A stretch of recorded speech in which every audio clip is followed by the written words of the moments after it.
सर्वांना good morning. कसे आहात? मस्त आहात ना? तर मस्तच राहा. आजचा दिवस तुमचा चांगला जाऊ ही स्वामीचरणी प्रार्थना करणारे. तर बघा आपल्याकडच्या ब्लॉगला व्हिडिओला सुरुवात झालेली आहे. तर आज मस्त मी पालकची भाजी करणारे, म्हणजे डाळ पालक करणारे. तर म्हटलं चला तुमच्या सोबत शेअर करते. डाळ पालक मी कशा पद्धतीने करते. खूप टेस्टी आणि सुंदर अशी भाजी झालेली होती आपली. तर चला, खूप छान लागते. याच्यासोबत भाकरी असेल, चपाती असेल, काही लोणचं असेल किंवा कैऱ्यांची जी भाजी करत असतो ती पण पाहिजे. तर कैऱ्या वगैरे नव्हता, फक्त डाळ पालक मी कशी केली तर तुम्हाला दाखवते. चला, गरम गरम ही भाजी खायची असते, एक नंबर लागते. तर मी साहित्य काय काय घेतलेले तुम्हाला दाखवते. आज आपण पालकची भाजी बघणार आहोत. बघा, पालक मी साफ करून घेतलेला आहे आणि तुरीची डाळ टाकून मी पालकची भाजी करणार आहे. तर कुकरमध्ये बघू शकता तुरीची डाळ टाकली आहे, वरती पाणी येऊन गेलेलं आहे. आपल्याला छान अशी मऊ शिजवून घ्यायची तुरीची डाळ. आणि त्याच्यासाठी लागणार 2 टोमॅटो लागणार आहे आणि कांदा आणि 1 लसूणची पाकळी घ्यायची. लसूण पण आता आपण साफ करून घेऊ. परत 1 लसूण घेऊ आपण. पालकची भाजी बारीक चिरून घेतलेली आहे. अशी चिरून घ्यायची. पालक असेल, शेपू असेल तर शेपू टाका, एकदम छान टेस्टी लागते. आणि आता साहित्य घेतलेले बघा, कांदा, लसूण आणि 2 टोमॅटो चिरून घेतलेली. आणि आता कढईमध्ये तेल टाकून घेऊ. बघा, इथं तुरीची डाळ पण शिजवलेली आपण, थोडीशी शिजवली आहे, जास्त नाही घ्यायची, थोडीशीच घ्यायची. आणि आता इकडं कढईमध्ये तेल टाकून घेतले. तेल तापू द्यायचे. सगळ्यावर कांदा टाकून घेऊ आपण. कांदा आता छान परतून घ्यायचा आहे आपल्याला, खालीवर.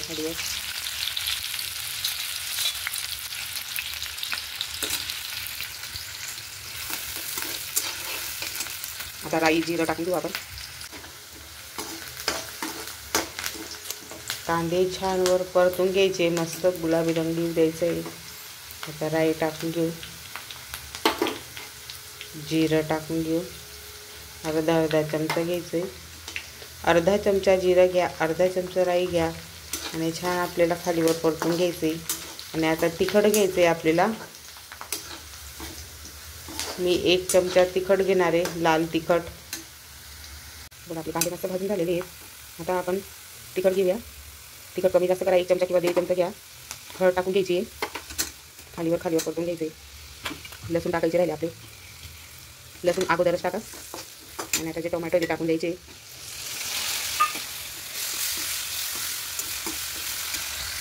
अर्धा चमचा हळद टाकून घेतलेली आहे आणि आपलं मस्त टोमॅटो, कांदे, लसूण, जिरं, राई टाकलेली आहे. मस्त खालीवर परतून घ्यायचं आहे. आणि सांबार मसाला घ्यायचा आहे. सांबार मसाला नसेल तर चिकन मसाला टाकायचा आहे. खूप टेस्टी आणि सुंदर अशी भाजीची चव लागत असते वेगळी. तर तुम्ही एकदा ट्राय करून बघा सांबार मसाला टाकून. आणि पालक आहे, आपण छान अशी बारीक चिरून घेतलेली होती. तर कोणी मिक्सरमध्ये बारीक करतात, तर ते वाटण करतात, पण तशी बारीक आमच्या घरामध्ये कोणीच खात नाही. तर ह्या पद्धतीनेच मी करत असते. खूप छान आणि भारी लागते ही भाजी, 1 नंबर भाजी झालेली होती. तर तुम्ही पण नक्की करून बघा. जर व्हिडिओ आवडत असेल तर लाईक, शेअर, सबस्क्राईब करायला विसरायचं नाही आहे. अशाच नवीन छान असून रेसिपी मी दाखवणार आहे. बघा, खालीवर परतत राहायचे. जसं जसं खालीवर परतो आपण, आपली भाजी कमी होत जाईल. मेथी असेल, पोकळा असेल, अशा काही भाज्या असतात कढई भरून दिसतात, पण जशा त्या शिजायला लागतात तशा त्या कमी होत राहतात. तर बघा, आपली भाजी कमी झाली आहे आणि 1-2 मिनटं छान अशी परतवून घ्यायची आहे ते मसाल्यात. आणि जे आपण डाळ शिजवून घेतलेली होती तूरची डाळ, आणि ती टाकून घ्यायची. तर ही 4 लोकांसाठी भाजी आहे. आणि शेंगदाण्याचं कूट टाकायचं असेल तर तुम्ही टाकू शकता. मी टाकलं नव्हतं, कारण की फक्त ही 4 जणांची भाजी होती. तुरीची डाळने भाजी घट्ट होऊन जाते.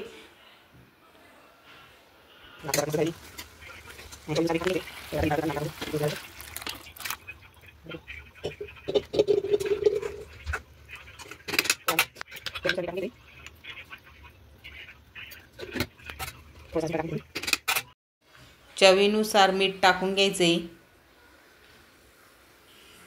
जी कुकरला लागलेली डाळ होती कुकरमध्ये थोडंसं पाणी टाकून घ्यायचं आहे आणि छान असा उकळू द्यायची आपली भाजीला 10-15 मिनटं.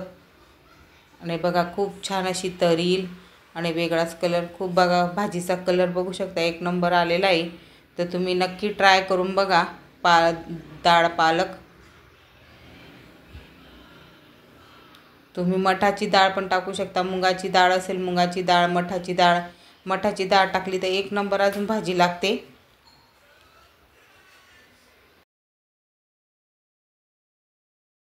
हे बघा आपली भाजी मस्त उकळून झालेली आहे आणि तरी पण आलेली आहे आपल्या भाजीला मस्तपैकी.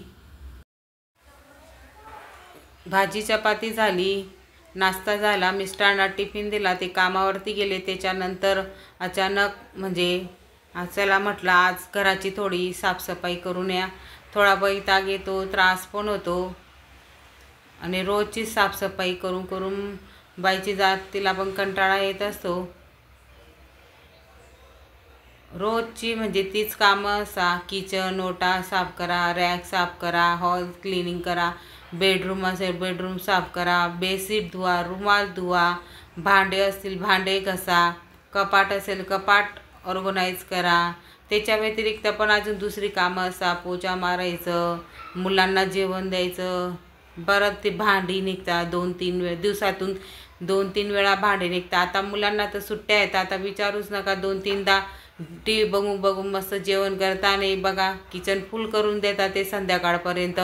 म्हणजे सकाळी उठल्यापासून तर रात्री झोपेपर्यंत किचनमधून म्हणजे निघायचंच नाही. भांडे जेवण दूध बसायचं आणि त्याच्या व्यतिरिक्त दुसरे कामं पण आपले होत नाही. फक्त जेवणामध्ये खाण्यामध्येच दिवस पूर्ण जातो. तर म्हटलं आज कसं पण करून आपल्याला रॅकची क्लिनिंग करायची. 4-5 दिवस लागले तरी पण चालणार आहे. आज मस्त रॅकवरची सगळी भांडे मी खाली करून घेतली. नाही रॅक पुसून घेतला मस्त ओल्या कापडाने आणि भांडी वगैरे काही घासली नाही मी, नंतर घासणार आहे. आणि जेव्हा मी रॅक पुसत होती तेव्हा म्हणजे पावसाचं वातावरण होतं, नंतर ऊन पडलं पण दुसरंच काम निघून गेली. कपाटात साडी काढायला गेली, सगळ्या साड्या खालीच पडल्या. म्हटलं चला आता कपाट पण रचून घेते. मग भांडे घासायचे तसेच राहिले. म्हटलं चला तरी पण मी थोडेफार जेवढे होईल तेवढं घासायचा प्रयत्न करणार आहे, कारण की तेवढंच माझं काम आज कमी होऊन जाईल. आणि दुसरी पण कामं असतात, मग मशीनवर पण बसायचे. साडींचं स्टोरेज, त्याशी बॅगा शिवायच्या आहे, भरपूर काही शिवण पण. ब्लाऊज तर तुम्हाला माहिती आहे ब्लाऊज शिवले जात नाही आणि मुलांना सुट्ट्या आहे, खाण्यापिण्यामध्येच दिवस जातो. म्हटलं ज्या वस्तू आपण वापरत ना त्या टाकून देऊ आणि ज्या लागणाऱ्या वस्तू त्याच ठेवू. बाकीच्या गोंटीमध्ये भरून ठेवणार आहे ज्या वस्तू लागत नाही त्या. किती भांडे असले ना तर अपूर्ण पडता. आणि किचन थोडा छोटा असल्यामुळे खूप असं गर्दी वाटते. म्हणजे असं भांडे वगैरे ठेवायला म्हणजे जागाच नाही आहे. आता 2 रॅक येते त्याच्यावर किती भांडे ठेवणार आपण. आणि आता कुरड्या पापड केले, वेफर्स केले तर सगळे डबे फुल आहेत. आणि बघा साडी काढायला गेली तर सगळ्या साड्याच खाली आल्या. परत ते काम वाढलं. काही ना काही रोज काही ना काही काम निघतच असतं बाईचं जातीचं. तर ताईंनो तुम्ही पण सांगा तुमच्या घरात पण असंच असतं का? तर कमेंटमध्ये नक्की सांगा. जर व्हिडिओ आवडत असेल तर लाईक शेअर सबस्क्राईब करायला विसरू नका.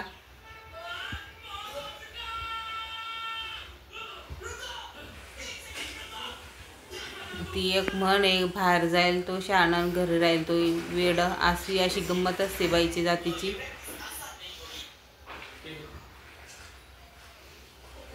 माझं सकाळची 6 वाजेची उठलेली हातच चालू आहे, म्हणजे रोजच.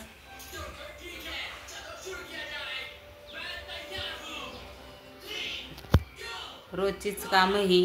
हे बघा इथं पण सगळा पसारा आहे, कपडे परत सगळं. चला व्हिडिओ दाखवेल तर खूप मोठा होऊन जाईल, म्हणून इथंच आपला व्हिडिओचा एंड करते.